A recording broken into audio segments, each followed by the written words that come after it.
Praise the Lord, hallelujah. അഭിഷേകം എന്നെ എന്ന വചന സന്ദേശത്തിലേക്ക് എല്ലാവർക്കും സ്വാഗതം. ഇന്ന് ചിന്തയ്ക്ക് ആധാരമായ ദൈവവചനം അപ്പസ്തോല പ്രവർത്തനം 7-ാം അധ്യായത്തിന്റെ 1 മുതലുള്ള വചനഭാഗം.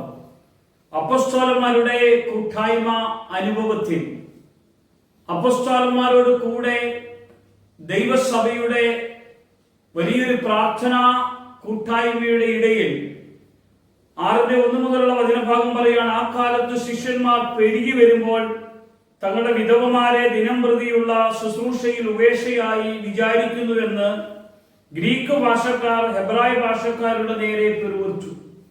ഇവിടെ സഭ നല്ല വളർച്ചയിലേക്ക് വരുന്നൊരു കാലഘട്ടം. സഭയുടെ വളർച്ച ഉണ്ടാകാൻ തുടങ്ങിയപ്പോഴാണ് സഭയ്ക്കകത്ത് യവന ഭാഷക്കാരും എബ്രായ ഭാഷക്കാരും തമ്മിലുള്ള വലിയൊരു തർക്കമുണ്ടാകുന്നു. അവര് പരസ്പരമുള്ള ഒരു അംഗീകാരമോ യോജിപ്പോ ഇല്ലാത്ത ഒരു സാഹചര്യം വരുമ്പോൾ, സഭയ്ക്കകത്തൊരു പ്രശ്നം വരുമ്പോൾ ഇതെങ്ങനെ പരിഹരിക്കും എന്നത് അപ്പസ്തോലന്മാരുടെ ആ ശുശ്രൂഷയിൽ നമുക്ക് കാണാൻ കഴിയുന്നു.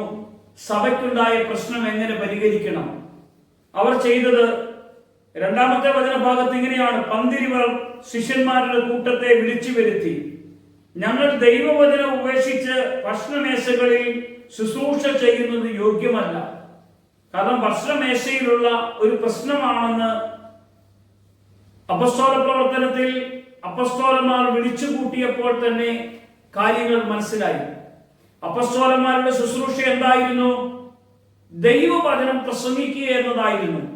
എന്നാൽ ഇവിടെ പ്രശ്നങ്ങൾ ഉണ്ടായപ്പോൾ ആ പ്രശ്നത്തിന് നല്ലൊരു പരിഹാരം ഉണ്ടാക്കാൻ തക്കവണ്ണമാണ് അപ്പസ്തോലന്മാര് മുന്നോട്ട് പ്രാർത്ഥനയോടുകൂടെ ചെയ്യുന്നത്. 3-ാമത്തെ വചനഭാഗം നോക്കിയേ: ആകയാൽ സഹോദരന്മാരെ, ആത്മാവും ജ്ഞാനവും നിറഞ്ഞ നല്ല സാക്ഷ്യമുള്ള 7 പുരുഷന്മാരെ നിങ്ങളിൽ നിന്ന് തന്നെ തിരഞ്ഞുകൊള്ളുവിൻ, അവരെ ഈ വേലയ്ക്കാക്കാം.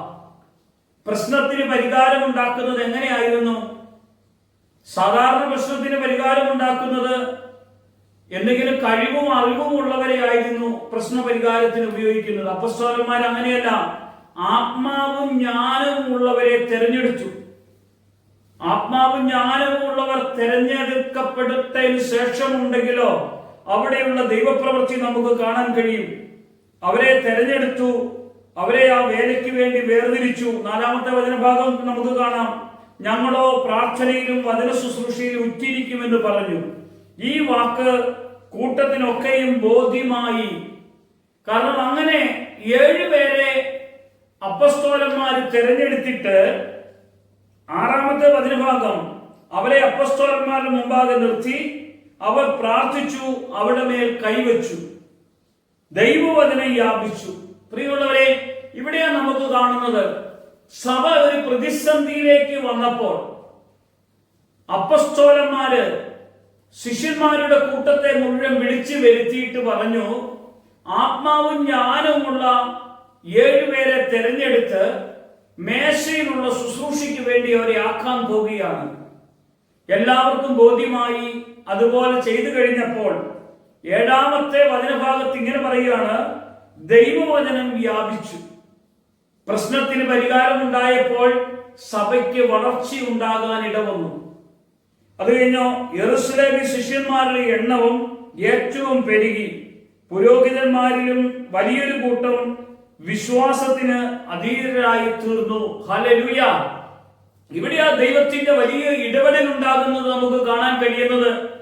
പരിശുദ്ധാത്മാവിന്റെ സാന്നിധ്യം ആത്മനിറവിന്റെ നടുവിലേക്ക് ഇറങ്ങി വരുന്ന ഒരവസ്ഥ ഉണ്ടാകുകയാണ് ചെയ്യുന്നത്. ദൈവശക്തിയുടെ അളവറ്റ വലിപ്പം തിരിച്ചറിഞ്ഞുകൊണ്ടാണ് അപ്പസ്തോലന്മാരുടെ ശുശ്രൂഷ അവർ ചെയ്തത്. എല്ലാവരെയും ഒരുപോലെ കാണാൻ കഴിഞ്ഞു.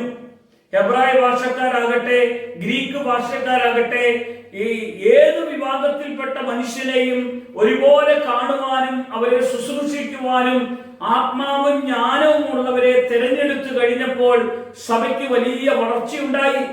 ഇന്ന് സഭയിൽ വലിയ പ്രശ്നങ്ങൾ ഉണ്ടാകുമ്പോൾ സഭയുടെ പ്രശ്നത്തിന്റെ പരിഹാരം എന്നത് ആത്മാവും ജ്ഞാനവും ഉള്ളവർ ഇന്ന് പുറത്തേക്ക് പ്രാർത്ഥനയിൽ തിരഞ്ഞെടുത്ത് അവർ അതിന്റെ നേതൃത്വത്തിലേക്ക് വരാത്തത് കൊണ്ടാണ് പ്രശ്നത്തിന്റെ പരിഹാരം കാണാൻ കഴിയാതെ പോകുന്നത്.